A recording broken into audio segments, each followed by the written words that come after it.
37 ஆண்டுகளாக இல்லாத அளவாக கொல்கத்தாவில் 3 மணி நேரத்தில் பெய்த கனமழை காரணமாக பார்க்கும் இடமெல்லாம் வெள்ளக்காடாக காட்சியளிக்கிறது. பலத்த மழையால் 100 விமான சேவை பாதிக்கப்பட்ட நிலையில் தண்டவாளங்களை சூழ்ந்த வெள்ளம் காரணமாக மின்சார ரயில் சேவையும் துண்டிக்கப்பட்டுள்ளது.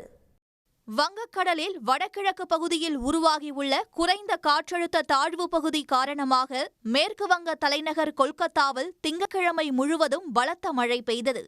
அதிகபட்சமாக காரியா காம்தஹாரியில் சில மணி நேரத்தில் 33 சென்டிமீட்டர் மழை பதிவானது. ஜோத்பூர் பார்க்கில் 28 சென்டிமீட்டரும் காலிகட் பகுதியில் 28 சென்டிமீட்டர் மழையும் கொட்டியது.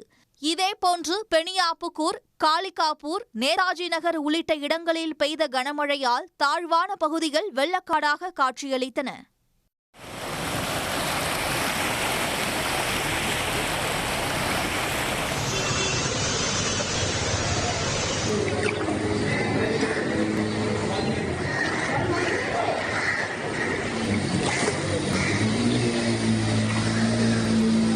கொல்கத்தாவில் உள்ள பியர்னஸ் மருத்துவமனை அவசர சிகிச்சை பிரிவுக்குள் மழை நீர் புகுந்ததால் நோயாளிகள் கடும் சிரமத்திற்குள்ளாகினர்.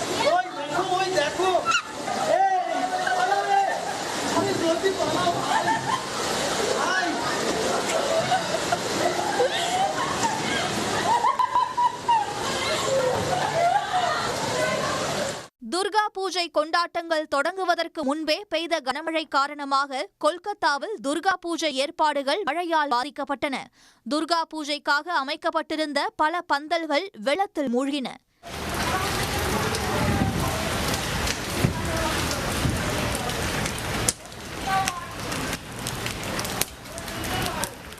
சாலைகள், தெருக்களில் 4 அடி உயரத்திற்கு மழைநீர் தேங்கியதால் குடியிருப்பு வாசிகள் மொட்டை மாடிகளில் தஞ்சமடைந்தனர்.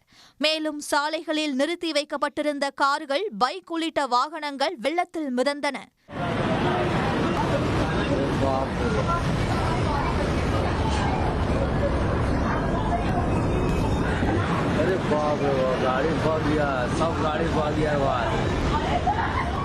கொல்கத்தாவில் ஆர்ப்பரித்து செல்லும் வெள்ளத்தில் மிதக்கவிட்ட தர்மக்கோல் மீது அமர்ந்தும் நீச்சல் அடித்தும் ஒரு சிறுவர் உற்சாகமடைந்தார்.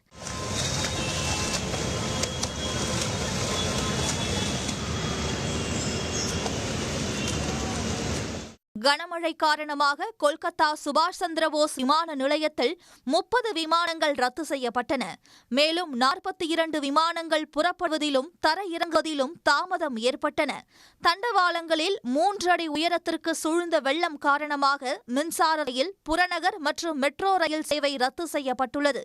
இதனிடையே மேற்கு வங்கத்தில் துர்கா பூஜை கொண்டாட்டம் காரணமாக அரசு மற்றும் தனியார் பள்ளிகளுக்கு இன்று முதல் 2 நாட்கள் விடுமுறை விடப்பட்டுள்ளது. துர்கா பூஜை தொடக்க விழா மற்றும் கூட்டங்களை முதலமைச்சர் மம்தா பானர்ஜி ரத்து செய்தார். உடனுக்குடன் செய்திகளை தெரிந்து கொள்ள சன் நியூஸ் பெல் ஐகானை கிளிக் பண்ணுங்க.